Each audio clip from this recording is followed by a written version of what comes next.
My name is Clara. What extracurricular activities do you do or would you like to do in your school? Activities? Yeah, extracurricular.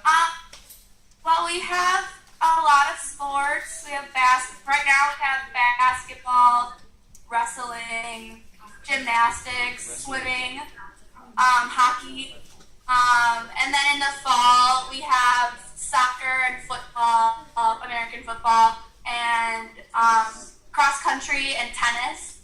And then and there's a bunch of golf.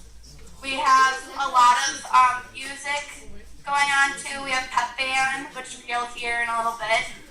We have show choir, which is basically a choir that like goes on stage and we have a show and we sing and dance. And then what else? We have drama club,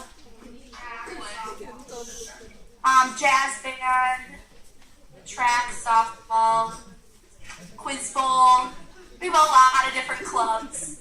Forensics. Yeah.